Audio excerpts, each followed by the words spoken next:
So I'm Steve Hallgren, and I'm here to talk about Fulbright today. And we've got a small group, so I'll introduce myself, and then I'd like you to introduce yourself, and then I can design this presentation to fit your needs, because there are a lot of things in it, and I need not cover everything if it isn't of import to you. I'm the Fulbright Program Advisor at OSU. It's official now, starting this year. I work with all the applicants for Fulbrights. Mainly I work with the student Fulbrights. There's a US student program. It funds about 1,600 students every year to go to 140 countries around the world. These are educational exchanges, and it's a big chunk of the total Fulbright budget, but the Fulbright program in general is bigger because it includes faculty, includes administrators, it includes K through 12. So I work a little bit with everyone, but my focus is mainly on the US student program. So I promote the program on campus. I try to make it available to the students to get them aware of the program, and then also I help mentor them through the application process, which is quite detailed and a pretty long process. There's a lot of help I get on campus as well. Dr. Bob Grallman in the Office for Scholar Development and Recognition is a big supporter, and he helps out a lot with the mentoring. And then also, I have to say that I work with other faculty on campus. If I don't know how to help you, I'll find someone who can do that. And there's a lot of steps to the process, so you're going to probably need a lot of people to help you out with it, in the language, and the writing a proposal, getting your references, all of that material. So the Fulbright program gets a lot of support from around campus, so I provide kind of as a coordinator and some leadership to make sure the program stays active. Now last year we were pretty successful with the program. We had 15 applicants and 8 of those persons got awards. That's higher than the overall average for Fulbright, so I was really pleased to see that. I know that that isn't going to continue every year, but last year we were really pleased. We had students going, they got awards to go to Turkey, Korea, France, Spain, Germany, Colombia, and very diverse group, very successful in their awards. So I'm in the Department of Natural Resource Ecology and Management. I've had quite a bit of international experience, and I'm a big promoter of international exchange, faculty and students. So I'm eager to work on this, eager to work with you. So could you introduce yourself to me? Tell me what your name is and what your interest in Fulbright is. All right. My name is Eddie Martin, and I guess my major is chemical engineering, but I'm getting a minor in Middle Eastern studies, so I'd like to go to the Middle East for a year. Somewhere in the Middle East. Do you have language training? I am in Arabic courses here. Good. At OSU. Okay, well, that's a big step. And I'm sure there's something for you. When do you graduate? May 2014. And not until 2014. So in order to get a Fulbright, one has to have an undergraduate degree. Mm-hmm. And often a person's apply in the fall of their senior year because they'll graduate the following spring. I like to talk to students earlier, even at the freshman level, because it helps to give them some tips if they see this as an eventuality for them about how to prepare for it. Things you can do to strengthen your application later on, like learning another language, getting some experience writing proposals, and developing mentors on campus that can help you with your process. So I'm glad you're here. Please. I'm Susan Lester. I'm an English major. Okay. And I'm interested in going to Germany. I study German literature, and I just spent the summer in Germany learning German. So Oh, okay. Hi, you're on our webpage, aren't you? I probably am. I see some of your stuff, your postings. Great. Well, glad you could make it. So you want to go to Germany. Do you know if you want to go as an English teaching assistant or do research? I'd really like to do research, but okay. from what I've heard, doing research with English is kind of difficult. Okay. But I'd be happy to just Okay. go. And when would you like to go? I graduate in December, so anytime After that. So an application this fall might be something you'd like to do. Okay. Very good. Please. I'm a little different. I'm finishing up my PhD next year. I'm a full-time employee with OSU, but my focus is looking at health initiatives in underrepresented populations. And so I think what I've done here is something I think I'd like to do internationally as well. Okay. So I'm just kind of pondering right now. And the area was, what area? What kind of activity or research would you do? but Okay. I'm not in nutrition. I'm more Okay. of sociology, social foundations, Okay. education. That's my background. Pretty broad. Yeah. Okay, well, I'd be eager to work with you about the Fulbright opportunities, but one thing I might mention right now is that the Fulbright is not available to persons who've gotten a PhD. Once you get a PhD, you graduate to another group, and that is senior scholars. And senior scholars. And so if you want to try for a US student, all you'd have to do is delay getting your PhD, but that may not be an option for you. I'm not sure what you want to do. And but, I also work a lot with students, so this helps me to help them to better understand what Fulbright is and kind of okay, great. Well, I'm glad. I'm always talking. I promote it around campus, and whenever I meet someone in the faculty or in the administration, I say, send us your students. And it's starting to work. Actually, when you have 8 awards like last year, I get persons coming in and say, oh yeah, I knew Josh Dameron, or I knew Meredith Wyatt, and that's why I'm here. So that's great. And we're eager to get the word around. Could you introduce yourself, please? My name is Ben Lowe. Okay. I'm the PhD student in Aerospace Engineering. Okay. I've been here for 10 years. I'm looking forward for like research grant. Well, you say you're here at OSU for 10 years? Are you an international student? I'm international, so I'll come here and see what it is applied. Okay, well, you're welcome to stay, and I'd be eager to have you learn what's going on, but the program I'm going to talk about today is for U.S. citizens. Oh, okay, okay. Should I come? Well, I'd be glad to talk with you, but I'll explain that the Fulbright is a big program. Yeah. It's got many levels, and it's with 140 countries, and all of those countries have bilateral agreements. In other words, the U.S. sends students and faculty, and sometimes administrators, to those countries, and those countries send them to us. Now, I work with persons that are outbound, that are going from the U.S. to another country. There are, if you want to get a Fulbright, you'd have to get it from your country, and you'd have to work with the Fulbright Commission in your country. Yeah, no, I understand that. Yeah, so like I'm going to get this email from a professor. He was like, hey, let's see what happened. Yeah. You know, it's all about grant and on research and so on. So I'm looking forward. Well, I'd be glad, again, you're welcome to stay. Yes. I'm eager for you to stay. All the things that I go through, you'd kind of have to look in a mirror, That's fine. because you would do them, but you do them in your own country. Yeah. So, but again, glad that you could come to this. So we're talking about the Fulbright program. It's the premier program in the United States supported by the federal government for international exchange. It's for grants for study, research, teachings, assistantships abroad. And the idea of research is pretty broad. Study and research is pretty broad because we have persons doing work in the arts, performing arts, painters, singing, musical instruments. We have a fellow now who wants to go to Germany, plays the trombone. I don't know if you know Ron Radford. He's a flamenco guitarist in Tulsa. He had a Fulbright in Spain. That's where he learned to hone his skills with the flamenco guitar. And if you've ever been to the Art Museum in Oklahoma City, you know the Chihuly exhibit.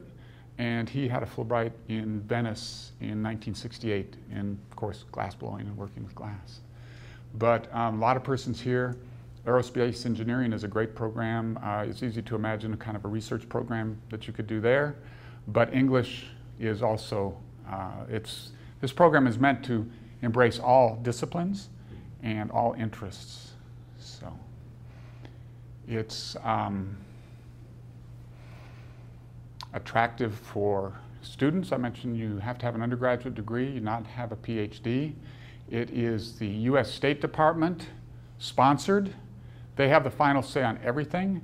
They don't get very much involved in the process other than setting the guidelines and the final rules for it, but they are not very much involved in administering it. They've hired another organization called the Institute of International Education and to administer the program, and they give their rules and regulations to IIE, and IIE administers them.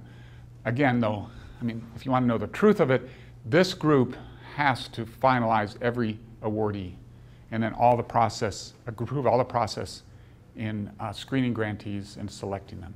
But if you apply, you get involved in the Fulbright program, you may get a letter from them at some time during your tenure, but otherwise you won't know. You won't even know they're there, really, other than maybe there's a stamp on a lot of the information you get. So started by J. William Fulbright, senator from Arkansas in 1946. It's been around for a long time, and it was after World War II. He saw it as a way to, as it says over there, increase mutual understanding between people of the United States and people from other countries through exchanges. And the feeling is there that if people talked, got to know each other, it would be a more peaceful world. And it was embraced by many persons, and it has been very successful over a long period of time. There are a lot of Fulbright alumni from all levels of participation in Fulbright. This is the U.S. student program, demographics, something about demographics, but also the size of it. There are 1,000 research study awards, about 600 teaching awards. This is growing all the time. This one grows a little bit more slowly. These are grants for 8 to 12 months of research or teaching or study. The research are in 140 different countries. The English teaching assistants are in 70 different countries. And that changes a lot. A lot of countries are added, and then actually some withdraw. This is for independent research study and also arts projects. And the English teaching assistants are often, most often the request is simply for someone who's a native speaker of English who can lead discussion groups, conversation, and help persons with fairly advanced English improve their English skills. So there's not a lot of teaching. They call it an English teaching assistant, and it is an assistant. You don't do much teaching. And so I do mention that because in some of the countries they're really not very interested in getting persons who have training as teaching English as a second language, because those persons would be disappointed to find out that mainly what they're going to be doing is leading conversations. So there's about 8,000 applications for 1,600 awards each year. And the applications are growing too, so your success rate is about 1 in 5 overall. Now it varies a lot from country to country. The UK is probably the worst success rate of all of them. There's 650 applicants for 15 positions. On the other hand, some places like Bulgaria have 5 awards and get 8 applications. So you need to look at every country in making your decision. So here's the schedule of events, same every year. So if this would apply, you probably wouldn't be applying until next year for your graduation. The competition opens in May and it closes in October actually. It says you should be working on it from May to September because there is a campus deadline. This is a deadline for the campus to collect all the applicants from that university and to interview the students. But the student can keep working on it until the final deadline, which is October 17th. In fact, sometimes you learn things from the interview that help you refine your application. But you can change it. It's online, it's all online. You can change everything up until about 11:59 p.m. on the 17th of October. And this is every year. The date changes a little bit each year, but it's always mid to late October.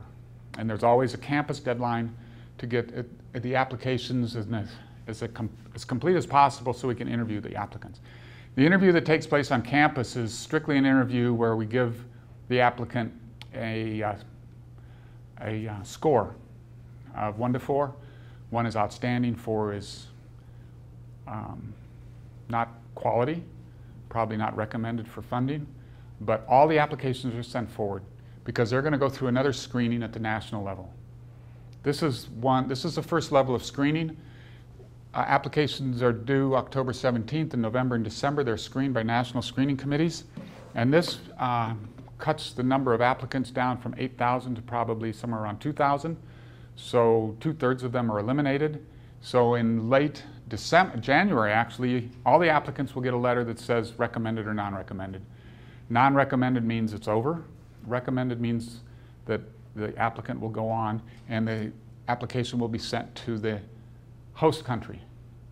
And if a host country has 10 awards, I think Fulbright would like to send them maybe 12 to 15 applications so they have some choice to go through. So the national screening committees have mainly whittled it down to the highest quality applicants, and then the host country gets the final decision on who they'll award. And you'll learn a notification for your award. This is the final one in a period from March to June, and it varies by country. There are 140 countries, and they all act a little bit differently. Germany tends to be really quick. Germany can get theirs out in early March.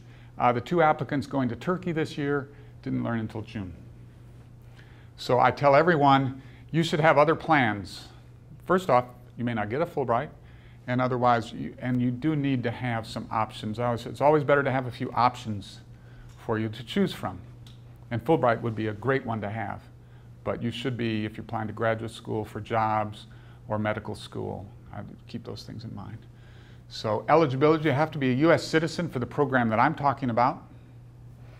You have to have at least a bachelor's degree, and you cannot have a PhD, because as I said earlier, that puts you in another category. This is simply for those persons in between, and you have to be proficient in the language of the host country. Yes? Could you have a JD? Well, they might say, it says terminal degree. Is that considered a terminal degree? The way you could always get around a JD. JD's, what is? Juris Doctorate for law. Okay, is don't apply as a lawyer. Okay. And then so it doesn't matter. I mean, if you wanted to go in law, do something in law, and you said you had a JD and that's a terminal degree, they'd probably say, well, you won't qualify for an award in that. But if you went over as a chemist or a linguist or something, they wouldn't care about your JD. They might see you've got it. Now I'm speculating. That is a future With every question like that, if I don't know, I call up IIE. And IIE, they answer their phones, and they're very good at it. Okay. You can learn the answer to those questions very quickly. And that would be an important one to answer, because you don't want to put a lot of work into something and find out there's some reason you don't qualify for it. So, and most of the persons who get these Fulbrights and go study abroad are not students at the time. They've already graduated. About 2/3 of them are not students, and about 1/3 of them are graduate students doing work for their graduate degree, most often in an American institution. So you have to have a high level of academic achievement. You have to be able to show in your background some demonstration of leadership. So if you still got a year to go, these things to think about. And they are very interested in persons who do a lot more than just study and get A's. The most successful candidates that I've seen are persons that have demonstrated some activity outside the classroom. And that doesn't mean you were a head of student government or an officer of a club. Although if you do join clubs or get involved in government, it's not enough to be a member. You really have to be an officer of some kind, because anyone can be a member, right? And if you want to show that you have some leadership, you should have done something for the club to kind of organize it. I've had other students who have volunteered. One guy who was very successful had volunteered to work in the Payne County Health Department. And he was over there. He got a great recommendation from them. So it's something to show that you do more than just go to school, study, and get good grades. So leadership. Language proficiency, and that varies a lot by country, so it's hard to give a generality. I can give a few generalities as we go through this for the ETAs and some for them, but you really need to check the country you want to go to and what they request. And it also depends on what kind of a project you're going to do there. So for the research, you need a well-developed project. Here are some examples. These are profiles. This was in the arts.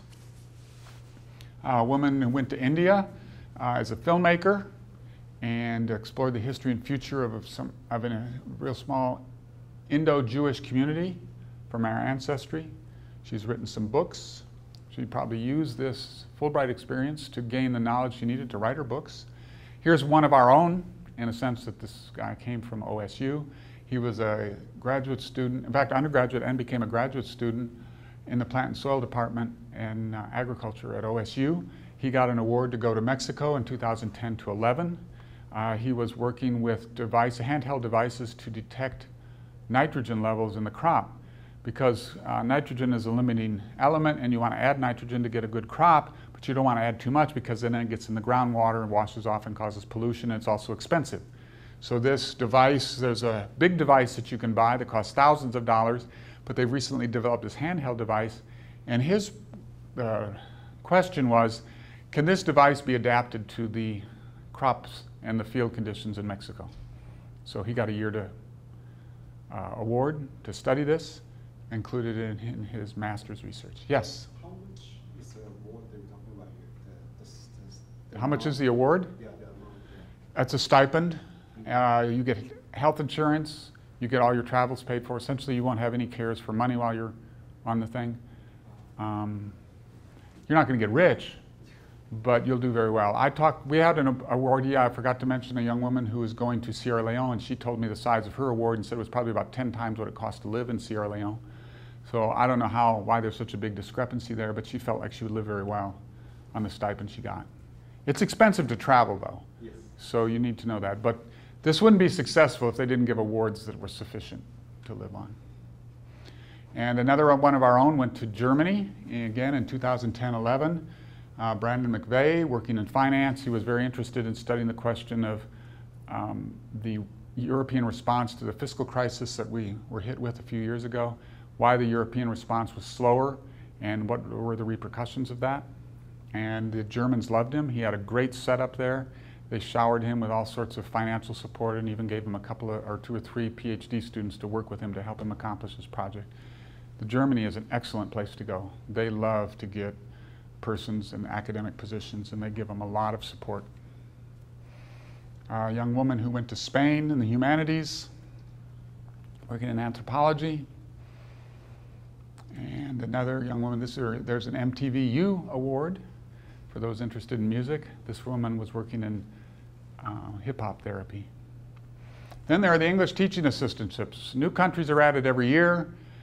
This is a way to improve the understanding and capabilities in English for persons in other countries. You work about 20 to 30 hours a week, K through 12 to college. And the language requirement is very different from this for this. And you don't have to write a research proposal either. You do have to write a proposal, but not a research proposal. And since we're here and it's brought it up, I might mention that the language requirement is very different from the research one. Basically, if you want to go to a country where the official language is German, French, or Spanish, you have to be proficient in that language. So that means all of South America except Brazil, the Caribbean, Central America. If you want to go to those countries as an ETA, you have to know Spanish and be very good at it. I wouldn't necessarily say fluent, but high capability. If you want to go to France, very high capability in French. Germany, you have to speak German very well to go as an ETA. Now, there were 70 countries where there are ETAs. So the other 50 or 60 countries, you don't have to have language capability. Places like Korea, Indonesia, Malaysia, Thailand. So that list, there's a whole bunch of countries you could go to. Some of them might seem a little exotic for people from Oklahoma, but that can be a real advantage. You don't need to know that language. In fact, you don't need to know any of it. And because they don't expect you to have training in Indonesian in the middle of the United States, or for that matter, anywhere in the US. So ETAs are different. Now, on the other hand, if you wanted to go to Indonesia and do a research project, and your project required some capability, then you would have to demonstrate in your proposal that you had that capability. So here's some ETA profiles.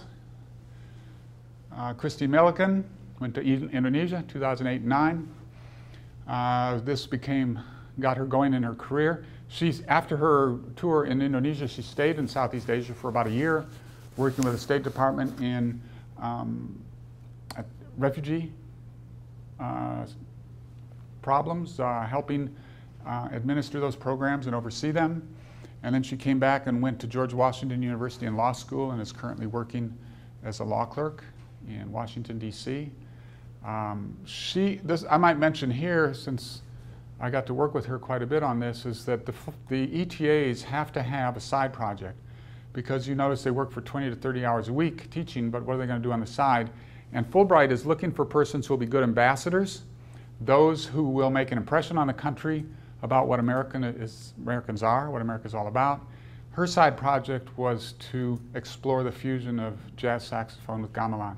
Gamelan music is a big deal in Indonesia. They have gamelan orchestras, and I suggested this to her actually when I learned she played the jazz saxophone. You go online and there's just hundreds of hits. Fusion of jazz and gamelan is a really big deal, and that was her side project. So all the ETAs have to have side projects. Now, I might mention here, there's no guarantee that you're ever going to be able to do it, but one of the reasons they request you to include it in your application is to show the maturity of thought of the applicant. How well do you know the country you're going to? And can you pick a side project that's suitable? Now, you may get over there and say, well, this is impossible, I'm going to do something else. Or maybe you don't do anything at all. But you have to describe a side project. And I think it's kind of one of those bars they put in there to make sure that you know where you're going and you're really enthusiastic about it. So you have to consider that if you're writing for an ETA, is that what are you going to do on a side project? We had another student, I think I mentioned Andrew Moore. He was the one who volunteered over at the Payne County Health Department. He went to Mexico. He also worked with AmeriCorps in Colorado, and he is going to medical school. But he had an ETA in Mexico. So, grand benefits, round-trip airfare, a stipend, sufficient to be comfortable. Not going to be rich, but you'll have a very sufficient, very adequate stipend, health insurance, and then some countries have these other award benefits as well. You can get an allowance for dependents. You might get research or tuition allowance. Every country is different, though. So you can't generalize. You got to go and explore what's available for the country you're interested in. So another thing that Fulbright works very hard with is this critical language. These are languages that are not very commonly taught in America, and the United States has very few people with much capability in these languages. So as a way to encourage more Americans to study them and become proficient, they offer these awards. And the Fulbright is not the only one that does something like this. There's also the Boren Fellowships, where you can get this kind of training. But they'll give you 3 to 6 months of pre-grant training. Now you have to show that you need this capability to do your project. But some of these languages are almost impossible to get training in the US. Somebody like Oklahoma, very difficult. But you can see if you have a future in one of these languages, you want to make that part of your career, this would be an excellent way to start, because they pay for 3 to 6 months of training for you before you even start your research project. And I think some countries even make these available to the ETAs. But again, every country is a little bit different. And I'll also mention, I'm not going to go into it in great detail today, but Arabic, even though it's on this critical language list, requires about a year of study before you start. So they're going to push you pretty far in Arabic if they give you additional training after a year in the US. So this can be a real plus for those persons who want to go to places where these languages, Russian. So consider that. Basic application. You have an application form to fill out with the little boxes. You type the information in. I've mentioned already, this is all online. So when you go online to do it, this thing pops up. You fill in the blanks. There's basic personal data, your birth date, where you're from, what are your future plans, where have you traveled, all of that. You have 2 essays to write. First essay is a statement of purpose for research. It's 2-page maximum. For an ETA, it's 1 page. In research, you describe your research, what you're going to do and why. For an ETA, you describe why you want to be an ETA in the country that you chose. So they're both very important. One is just a page shorter than the other. Now for the research, I would suggest you get in the first sentence the question you will hope to answer. And that's what this research is. It has to be a question. And I bring this up because a lot of persons, and I graduate myself, had not had much training or much knowledge of what to do, how to pose a question that you can research. But that's going to have to be the centerpiece of your proposal, is what question are you going to answer? And so you have to be able to state it almost like a hypothesis. And it's not development either. It's not to go help people. It's not like Peace Corps. This is a research project. And after you've stated your question, you have to say why you want to do it, what's significant about it, what's it going to mean to the country, the world in general, to you, and you explain exactly how you're going to do it, all the steps. You give a timeline. You want 2 pages that demonstrate that you know what you're talking about. And another component of this should be that you have to do it in the country that you're applying for. Now, you can always do that. It's a matter of how convincing you can be about it. So you have to know the country you're going to, and you have to know why that's the place to go to do this work. Some scientists have some pretty esoteric topics to work on, and there's only about a handful of countries in the world where a person could go do that, and that makes it pretty easy. Because you could say there's a foremost scientist here doing the work. Now for Chihuly to go to Venice to become a glassblower, that sounds pretty logical, doesn't it? To go to Spain to become a flamenco guitarist, you get the idea. But I wouldn't be overly challenged by this, because whatever your topic is in the country you choose, you could probably come up with some good explanation of why you have to go to that country to do it. That's all they're asking, that you explain why you want to go to Germany, why you want to go to Bulgaria, or wherever it is to do the project that you have in mind. Okay, then you have to have a personal statement. And this has to be a very revealing statement about who you are, what motivates you, why you want to do this. And all of these things have to be consistent. You know, you can't have a research proposal that you go read the personal statement, you can't figure out, you know, these don't match. What's going on here? So you want them to match. You know, one guy, I remember one that I use as an example, he wants to do economics research in Peru. Well, economics is his career choice. So here's a chance to explore that topic again. And they're supposed to be, these personal statements are supposed to be very revealing, tell everything that a person would need to know about you to know what motivates you. And I don't want to belabor it too much because it's just supposed to be an informational session, but when you come to writing these things, it's not supposed to have any literal information in it. That's all in the application, basic personal data. And I'm sure you've heard that before. Anything that goes in the resume, you don't put in the letter because it's right there in the resume. But the personal statement is supposed to just give an essence of who you are. They want to assess your maturity. One of the things I tell all the applicants is they want to assess the maturity of the individual's self-reflection, self-understanding. How much do you know about yourself? Do you really know why you want to go on this thing? Or if you sit down and try to write an explanation why you want to go on a Fulbright, it all falls apart and you can't say anything about it. So that's what they're trying to get in the personal statement. Put in a lot of time on these. Plan on revising them 10 to 20 times. The biggest failure I get, I think, with many applicants is they're just going to write it once or twice and then be done with it. No, it's not good enough. These have to be very well written. You have to have a language assessment to see if your language capability is sufficient to achieve the project you want to do. Now, ETAs, as I mentioned, a lot of ETAs would not have these. If English is, well, you're all speakers of English, and you're going to places where English is the language, you wouldn't need this either. So, UK, Ireland, Australia, New Zealand, Ghana, Tanzania, Kenya, Sierra Leone, you wouldn't need this. But you might need a language report. And then the 3 references. 3 references are very important. Start cultivating those right away. As soon as you know you want to do one of these things. These are persons that you want to be really close to you, that have made some kind of an assessment of your capabilities to achieve what you want.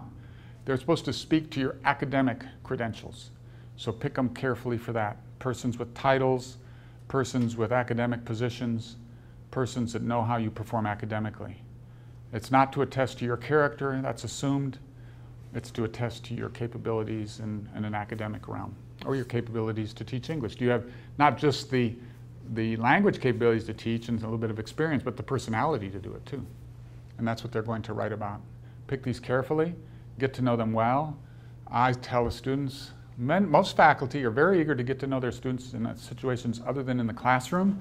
So you might be surprised, pleasantly surprised, that they would agree to go out for a cup of coffee sometime so that you can get a chance to explain to them on a personal basis why you want to do this and why it's so important. And when you think about it, when you do something like that, you've actually told them how to fill the form out, right? Kind of surreptitiously. Because when they go back and they sit at their desk and this form is sitting there in front of them, what are they going to write? Probably what you talked about. So cold references never are very successful. You want someone that knows you well and knows exactly why you want to do this. So cultivate them very carefully. You're going to need to send in your transcripts, and you need an affiliation for doing research. This is important. This is something that you could start working on right now if you end up wanting to do a research project. It takes contacts in the host country. Where is the best place to do the project, and who will write a letter saying they'll help you out to do it. And in the arts, you need some supplementary material. That guy who's doing one that wants to do the trombone in Germany is going to have to give a CD of his performances. So, letter of affiliation is signed on letterhead. Host country contact will advise and mentor you, and they may not give you any financial support at all. They may just give you a very supportive intellectual environment to achieve what you want to achieve. And that may be plenty sufficient. On the other hand, some places are very eager to get Fulbrights. They'll give you an office, a computer, and all sorts of things. So you just have to try and get the best arrangements you can come up with. And then that person has to write a letter for you. A professional at a university, a laboratory, non-governmental organization. Private individuals, private companies are probably not too good. Fulbright might think, well, if this guy's going to go work in a private company, maybe they should just hire the person. So, and ETAs do not need an affiliation. So an ETA is a lot quicker to do than a research. I've had ETAs start very late and be successful. But research can be pretty time consuming to get that all done. So it's all online. There's no paper involved other than the paper you take to the scanner to make a digital file of it and then upload it online. Letters of affiliation scanned and uploaded, transcript. This is one of I will caution you of. This causes the most consternation among applicants, especially when they wait till the last minute to find out that that nice official transcript that you've got can't be scanned because there's some security color in it and it comes out black. You know, you get these panic calls. I can't do it. You know, I only got 3 hours to finish. What am I going to do? Well, I wish you'd started a week ago on this, but don't get upset. We can still handle it. You'll get something through. Notice they're unofficial. If, as you move through the process, if you're recommended and it's required, you'll be notified that you need an official. One thing also I might mention here, those that have transferred, they want grades for all your courses. So if you're a transfer student at OSU and you have 2 years at another institution, it's not sufficient that it lists on there 2 years and 100 credits from Tulsa Community College. You'd have to go get that transcript and scan that one as well. On the other hand, if the OSU transcript shows all the courses you took at TCC and the grades, then that's good enough. But they want to see every course you took in college and the grade you got. And unofficial, you'll be asked later if you're successful for the official one.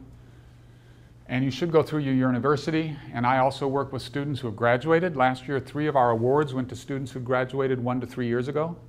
And they were working around Oklahoma. One was working on campus. And that's a benefit to you because you get this kind of mentoring situation and also you're close for your campus interview. And I think an interview is really helpful to the application process. These are the contacts with IIE. And don't write any of this down. Don't remember it. If you have access to a computer and the internet, all this is listed there with the telephone numbers. And these guys answer their phone. They're very good at it. They answer their email and they answer their phone. I've never had a problem with even calling the guy who's in charge, Walter Jackson. He answers the phone. He's very eager to help. The record I had was on the last day before the deadline, sending him emails, and I'm sure everybody was sending him emails, but he responded to one of my emails in 45 seconds. I thought that was pretty good. With some silly question about transcripts, I think it was. I can't load this one, what do we do? So they're very eager to help. They administer the programs. Their goal is to make sure that it's successful and works well, and so they're very helpful. And so here's some other things. They have loaded all this stuff up now in this age of social media. They have podcasts. They have an applicant blog. I mean, you can find one when you're in the application process. Go to the blogs. You can find out all the problems everybody's having. You can get on Twitter, Facebook. I've even set up a couple Facebooks for Fulbright, for OSU alone, and they have webinars. You can get more than enough information, more than you probably want, to help you out with the process. So I'd like to give you my card so you can stay in touch. Anything I can do to help you. And I'd be glad to talk with you too if you have any questions about Fulbright. I'm shifting the focus. Okay, great. Instead of research, it's more art. Oh, okay. And if you could give me your information about your name and how to contact you. And Susan, I think I've got your information. I'm pretty sure. As soon as someone applies online, too, I take their name and put it in the list. You haven't started an online application, though. You did? Do I see you there? Okay. And yeah, maybe, yeah, because you want to go to Germany and work as an ETA. Okay. So I've got yours. But if you want me to stay in touch with you, please give me your information. I'll be eager to work with you. And when you get tired of me sending you emails, just stick it on the spam list, and you won't get them anymore. Does anyone have any questions that I can help you with? So we've got a few more minutes. But I'd like to mention one other responsibility I took on since I became the official Fulbright Program advisor is I work with Boren Awards. And I have a presentation for that, but we've kind of run out of time. But I would just mention this to you to keep it in mind. Again, this is for U.S. citizens. It's the National Security Education Program. And Boren the guy that's the president of the competitive university down the highway here. When he was a senator, he got this thing going. And there are scholarships for undergraduates and fellowships for graduate students. And they do about the same thing the Fulbright does. They're very good. They can be $20,000 a year, but they're strictly study abroad. Now, in a way, you could say the Fulbright is study abroad if you go over there to do your graduate work. But for the Fulbright, you need an undergraduate degree. For the Boren scholarships, you do not. The undergraduate scholarships to Boren are, you can get $20,000 to go study for a year. Application is less onerous than the Fulbright because you might have to describe a research project, but you're going to go to a university mainly to study and to learn the local language. So Middle East would be an excellent one to go and improve your Arabic. You could get $20,000 to go over there and study a topic of interest to you, where you're learning the language at the same time. The thing that makes these a little bit different is that when you do the application, you have to sign that you understand that you will consider working for the State Department or other federal agency when you complete your schoolwork. Because they view this as a way to educate, to increase education of persons in other languages and develop capabilities that then the federal government might be able to use. And these aren't military. I imagine very few of them end up being military. There's a lot of work that our State Department does and our various federal agencies do that is collecting information that could be useful in making policy decisions. Agricultural production, because I work in ag, so I see that one as an obvious one. What's the agricultural production? What are the technologies used? What's the distribution scheme? Those kind of things. And they might like to have an expert to could go to Kazakhstan, for example, and work for a year on a particular project, so they're interested in knowing who's capable of doing that. And if you've gotten an award from a Boren, you have to say that you'd be willing to consider it. Now, they can't force you to take a job, but they just want you to recognize that you have some responsibility and that you would be willing to consider such a job when you finish. So the Borens are for undergraduates when they're scholarships, again, $20,000. And at the graduate level, it's about the same amount of money, but they're graduate fellowships. And there is where it would be kind of similar to a Fulbright, because you've got your undergraduate degree, but you're going to do graduate work in a country. And all the countries that I listed for the Fulbright as critical language countries would be the Boren. Those would be high priorities for Boren. But this year I saw someone got a Boren to go to Africa to work in Mali, where the language was Bambara. And that's not on the Boren list. So that student was pretty brave, but got an award. He's working in Bamako. I hope he's still there because they've had some problems lately with the political system. So that's the Boren. Please consider that. It's offset 6 months from the Fulbright. The applications are due in February. And so, for example, if might lengthen your program, but if you wanted to do you did a study? Spain, okay. But I'm very strong proponent of the Borens because often this thing all builds. Someone who has a Boren and does well in it might be a likely candidate to go on for a Fulbright later. So lots of opportunities at OSU. I'm the program advisor, but I'll help you in every way I can, and if I haven't got the answer, I'll try and find it for you, and I'll also try and find someone else to help mentor you through your process. We want to increase participation at OSU in these international. Last year we had 8. That was very good. That's essentially all of those students got an assignment for 10 months to go to another country. They got an award. They're going to be supported. They're going to get some great experience. And that's what we think our students should be doing. So OSU is very eager to help you out. So that's about all I can say. I hope I see you again. Please stop in. You're a little more urgent. If you have something I can help you with, come on in. And anyone else, the others of you, please let me know anytime if I can help you with the process.